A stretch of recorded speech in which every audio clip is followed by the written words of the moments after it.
और आज हमारे बीच में बहुत ही great dynamic leader chief guest के रूप में आए हैं, तो मैं सर को इनवाइट करना चाहूंगा। उससे पहले आप जोरदार क्लैपिंग के साथ सर का स्वागत करेंगे, तो मैं सर को बुला रहा हूं। Please welcome sir Pratap Singh Bhavel sir. Welcome welcome welcome sir, welcome.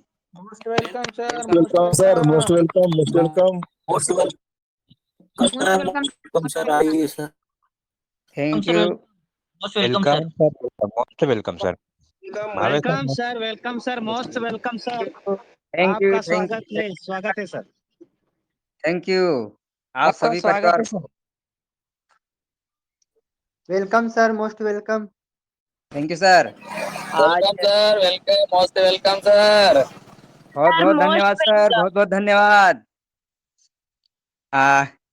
Thank you sir. आज मुझे इतने बड़े मंच पर आमंत्रित किया है, सो बहुत बहुत धन्यवाद सर।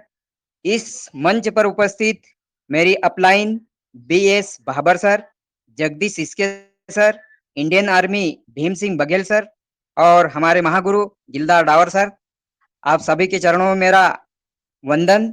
एवं इस मंच पर उपस्थित तारा सिंह डोडे साहब, नांगूलाल Parmar sir, Hans Thakur sir, doctor Jam Singh Mujalda sir और नारी शक्ति में Sushila Dawar ma'am, Laxmi Benal ma'am, Ankita Shinde ma'am, Sadhvi Bhuvaneshwari बहन और इसके अलावा मंच पर उपस्थित हमारे पर्लवाइन परिवार के सभी भाई और बहनों को मैं बारंबार प्रणाम करता हूं और आगे में दीपावली के इस पावन पर्व की हार्दिक हार्दिक हार्दिक शुभकामनाएं सब परिवार को देता हूं।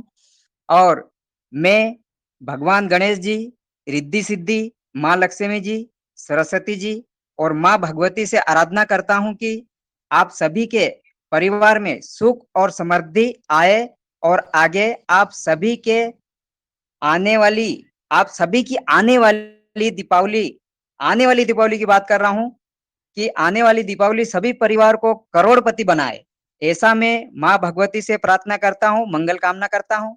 और इस दीपावली पूजन में माँ लक्ष्मी जी परलवाइन से ढेर सारा धन बरसाए, गणेश जी और माँ रिद्धि सिद्धि परलवाइन का हर कार्य सिद्ध करे और माँ सरस्वती आपकी जुबान पर बैठकर आपके परलवाइन के प्लान को और आपकी वाणी को मधुर बनाए और हमारे परलवाइन कार्य को आगे बढ़ाए। और माँ भगवती से आराधना करता हूं कि आप और आपके परिवार की रक्षा करें। आगे मैं बताना चाहूंगा कि आनंद की खोज कैसे होना चाहिए। हम कहीं न कहीं व्यक्ति दुखी रहता है किसी न किसी विषय में, तो आनंद की खोज यानी कि आनंद कहीं न कहीं हमारा घटता बढ़ता रहता है। क्या कारण है? कई प्रकार की परेशानियों की वजह से जो आनंद हमको मिलना चाहिए वो आनंद हमको नहीं मिल पाता है। तो आनंद को कहाँ ढूंढे, आनंद को कैसे खोजे? आनंद तो बहुत सी जगह है, आनंद को कई जगह आनंद है, लेकिन आनंद के पीछे कुछ न कुछ कारण रहता है और उस कारण को हम ढूंढ नहीं पाते हैं, ढूंढने में परेशानी होती है। तो कहीं न कहीं परलवाइन के जिस कार्य को हम कर रहे हैं, तो उस कार्य को करने के लिए हम आनंदित होना चाहिए, हमारे मन में आनंद होना चाहिए, परिवार में आनंद होना चाहिए। लेकिन कई प्रकार से जैसे कि कोई किसी प्रकार का परिवार में टेंशन रहता है, जैसे पत्नी का टेंशन है, काम का टेंशन है, बच्चों का टेंशन है, खेती बाड़ी का टेंशन है, नौकरी का टेंशन है, यानी कि कई प्रकार के जो इस प्रकार के जो टेंशन रहते हैं वो हमारा जो आनंद है उसमें बाधा बनता है। तो हमको पहले तो उसकी खोज करना है कि साला ये बाधा क्यों बन रहे हैं, क्या कारण है। तो जिस प्रकार से डॉक्टर एक बीमारी को ढूंढता है कि इसके शरीर के अंदर कौन सी बीमारी है, जमाने भर के उसमें टेस्ट करवाते हैं और टेस्ट करवाने के बाद जब बीमारी पता चलती है तो उसका जब वो इलाज करते हैं तो हमारा शरीर ठीक हो जाता है। सेम उसी प्रकार से हमारा आनंद क्यों नहीं आ रहा है, क्या कारण है हमारे आनंद में, तो किस कारण से हम चिंतित है, क्या कारण है, उस कारण को हम ढूंढेंगे और उस कारण को खत्म कर दो। जिस प्रकार से डॉक्टर एक बीमारी को खत्म करता है तो हमको आनंद प्राप्त होगा। किसी ने कहा, जैसे कि एक बालिका ने मुझे कहा कि वो पीएससी प्री निकालने के बाद मेंस की तैयारी कर रहे हैं, अभी 2-4 दिन की बात है। उन्होंने मुझे मिली और उन्होंने कहा कि सर मुझे एक मैडम के ऊपर बहुत गुस्सा आ रहा है। मैंने कहा क्या गुस्सा आ रहा है बेटा? तो उन्होंने बोला कि जब उन्होंने मुझे पूछा कि पृथ्वी के ऊपर कितने महाद्वीप है, तो मेरा भूगोल विषय था ही नहीं, मेरा बीएससी था। तो जब पहली बार जब मेरे से जब वहाँ पे पूछा गया तो मैंने बता दिया 29। तो पूरी क्लास में मुझे बहुत हँसे, बहुत हँसे। क्लास वाले भी हँसे और मैडम जब भी मिलते मेरे को यही कहते हैं कि और 29 महाद्वीप, 29 महाद्वीप। सर उसके बाद मैंने ऐसी पढ़ाई करी कि मैंने पूरा भूगोल छान मारा। तो मैंने कहा कि बेटा वो कोई तेरे को है नहीं, तू गुस्सा क्यों कर रहे हो उसके ऊपर? जिस मैडम ने आपको बोला वो आपका गुरु है, गुरु। अगर वो इस प्रकार से नहीं बोलती तो आप भूगोल की खोज नहीं करती। तो साथियों, कहने का मेरा मतलब ये है कि हमें कोई कुछ बोल दे तो हमको उसका कारण ढूंढना है कि यार ऐसा मेरे को बोला तो क्यों बोला, क्या कारण है, ना कि हमें उसको तुरंत जवाब दो। गलत भी बोल रहा है तो कुछ ना कुछ तो कारण होगा उसके पीछे। तो परलवाइन परिवार में भी हम जब किसी के पास जाते हैं तो वो हमको फट से जवाब दे देता है कि अरे तू जा 32 लाख वाले। अरे भाई वो सही तो बोल रहा है, वो गलत थोड़ी बोल रहा है। कि जा किसी और को पलान देना, सही बोल रहा है, वो गलत थोड़ी बोल रहा है। जब तक हम उस चीज के बारे में वो नहीं जानेगा तब तक वो थोड़ी उसको मालूम थोड़ी पड़ेगा। तो इस प्रकार से हमारे दैनिक जीवन में भी इस प्रकार की बातें होती रहती हैं जहाँ हम जल्दी चिढ़ जाते हैं या फिर हम गुस्से में आ जाते हैं। तो कहने का मतलब वो है कि उसको ढूंढो, क्या है, क्या कारण है ऐसा। तो इस प्रकार से हमारा जीवन आनंदमय बनता है जब तक हम उन कारणों का पता नहीं करते हैं। और कारणों का पता लग जाता है उसके बाद ही हम उस चीज को हल कर पाते हैं, तो ही हमारे जीवन में आनंद आता है। अब मैं छोटी सी बात बताना चाहूंगा कि वास्तव में जब हम फील्ड में जाते हैं तो जब हम पूरी किताब लेके बैठ जाते हैं उनके पास और इतनी सारी बातें बता देते हैं, इतनी सारी बातें बता देते हैं कि सामने वाले का दिमाग घूम जाता है।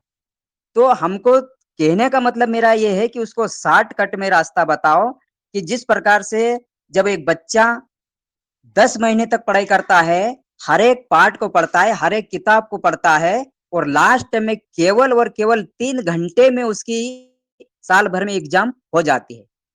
उसका जो खास-खास जो उसने जो मंथन किया था, मक्खन निकाला था, उस चीज़ को ही माँगता है परीक्षा।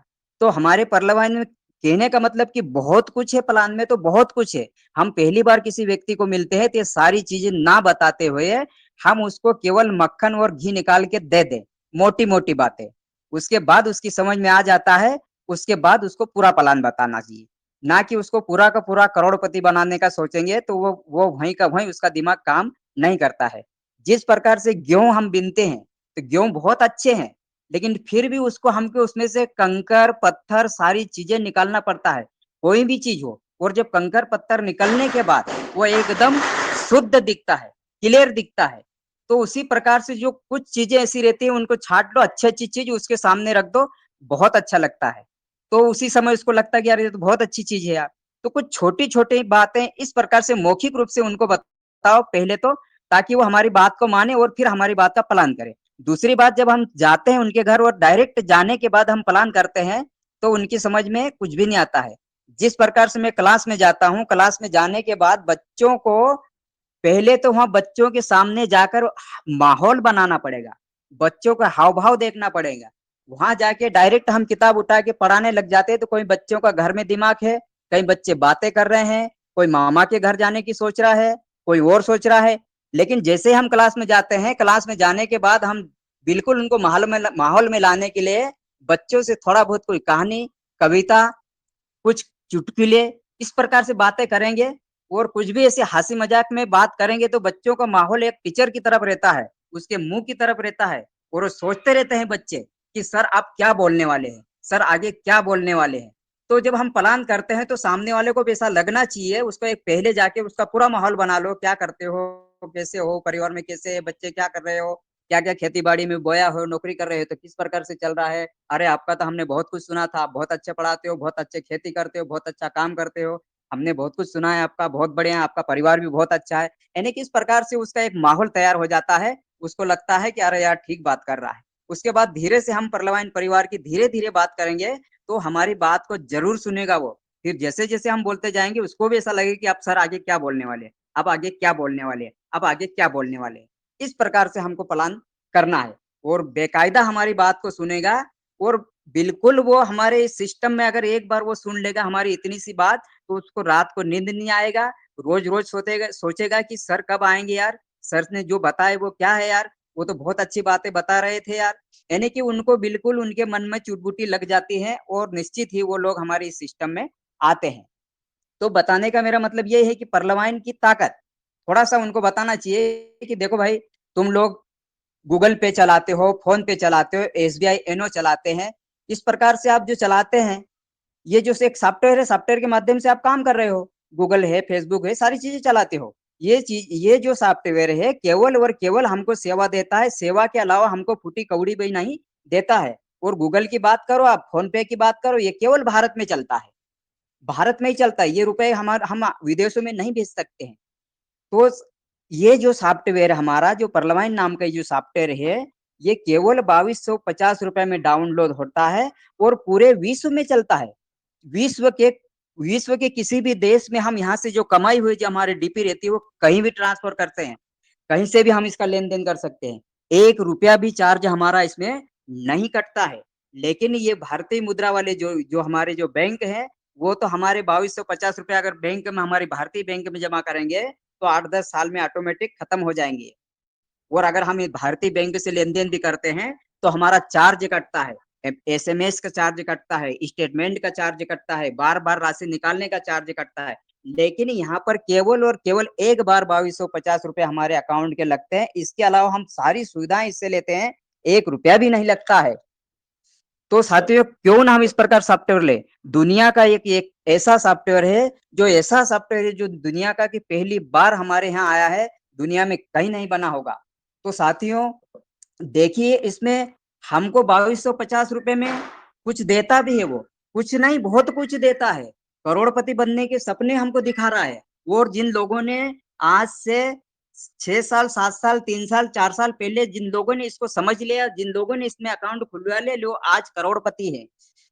तो यहाँ पर केवल 2250 रुपए में अकाउंट खुलवाने से यह हमको रेफर इनकम देता है, टीम वर्क इनकम देता है, ऑटोपुल इनकम देता है, लेवल अपग्रेडेशन इनकम देता है, बोनंजा ऑटोपुल देता है, बोनंजा अपग्रेडेशन इनकम देता है, फॉर्च्यून वॉलेट देता है। अरे देखो 7 प्रकार की इनकम यार, इसके अलावा बहुत कुछ देता है केवल 2250 रुपए में। तो कितना ही अच्छी चीज है, बहुत अच्छी चीज है। ये बातें हमको लोगों को जाके बताना चाहिए कि देखिए यहाँ पर गूगल में रहकर गूगल जैसा सॉफ्टवेयर बनाने वाला डॉक्टर डेनियल जॉनसन कोई पागल नहीं होगा। एक दिन का 4 करोड़ रुपए उन्हें मिल रहा था, एक दिन का 4 करोड़ मिलने के बाद कितना वेतन था उसका, 4 करोड़ कम नहीं होता है। तो वो कोई पागल नहीं होगा कि गूगल में रहकर गूगल जैसा सॉफ्टवेयर बनाकर नौकरी को छोड़कर हमारे लिए सॉफ्टवेयर बनाए और हमारे बीच में वो लेकर आए हैं। तो देखिए कितना अच्छा सॉफ्टवेयर हमको सेवा के लिए लाए हैं, नहीं तो उनको क्या कमी थी, वो तो यूं अरबपति बन जाते, बन ही रहे थे, अरबपति की क्या बात करते हो। उन दुनिया के सबसे बड़ा मतलब सबसे सबसे ज्यादा वेतन लेने वाला व्यक्ति आज इतना बड़ा सॉफ्टवेयर बनाया है, तो कोई ऐसा वैसा सॉफ्टवेयर थोड़ी होगा भैया। आप देखो तो सही, एक बार आओ इसमें, आप 2250 रुपया कोई बहुत बड़ी बात नहीं है। आप देखे तो देखो, यहाँ पर 2250 रुपए देकर 4 व्यक्तियों को जोड़कर आप कोरल में जब आ जाओगे, कोरल अपग्रेडेशन कर लोगे, तो आपको हर महीने 1.5 DP भी दे रहा है वो, हर महीने जो आपका ऑटोपुल आएगा वो आएगा। आप जब काम कर रहे हो तो तत्काल विदिन सेकंड में आ ही रहा है। तो कितना अच्छा सिस्टम है, बहुत बढ़िया सिस्टम है। आप एक बार करो तो सही। अरे यहाँ पर बड़े बड़े लोग कर रहे हैं, अरबपति खरबपति, साला दुनिया में कोई चीज निकलते है, बाजार में कोई चीज निकलते है, कंपनी से कोई चीज निकलते है, तो सबसे पहले बड़े लोग उसका यूज करते हैं और छोटे लोग क्या करते हैं, उनको हंसते हैं। आज से 10 15 साल की बात बताता हूँ, जब मैं इंदौर जाता था तो लड़कियां गाड़ी चलाती थी, मुझे ऐसा लगता अरे लड़कियां गाड़ी चला रही, लड़कियां कार चला रही, अरे लड़कियां लड़कियां जींस पहनती है, अरे यार कैसी लड़कियां, अरे यार ये तो मतलब बेशरम लड़कियां, इनको शर्म नहीं आती होगी। लेकिन अब 8 10 साल 15 साल में कितना परिवर्तन हो गया है कि आज वही चीजें हमारे घर में भी आ गई है, वही चीजें हमारे घर में आ गई है। तो आज ये सॉफ्टवेयर को हंसने वाले जो लोग हैं, आज उनको समझ में नहीं आ रहा है, बड़े बड़े लोगों की समझ में आ रहा है और बड़े बड़े लोग इस चीज का फायदा उठा रहे हैं। लेकिन गांव में इस चीज को बिल्कुल नहीं मान रहे लोग। कब मानेंगे, जब बाजार वाले शहर वाले बड़े लोग करोड़पति हो जाएंगे तब उनकी समझ में पड़ेगी, तब तक वो बहुत पीछे रह जाएंगे।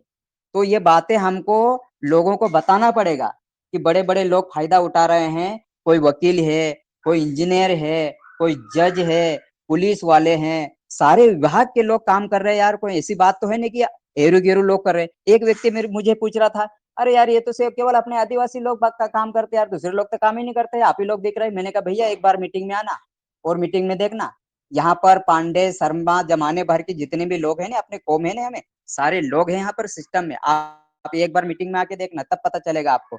मैं आदिवासी हूँ तो क्या मेरे को आदिवासी देखकर आदिवासी लोग काम करे? मैंने कहा मेरे साथ चलना, कितने लोग यहाँ पे, कई लोग मेरे साथ भी है। मैंने कहा तो बताना पड़ेगा, थोड़ा लोगों को बताना पड़ेगी ये चीजें, तो लोगों को समझ में आएगा। और हल्की हल्की चीजें, पहले तो हल्की हल्की चीजें ही बताना है उन लोगों को।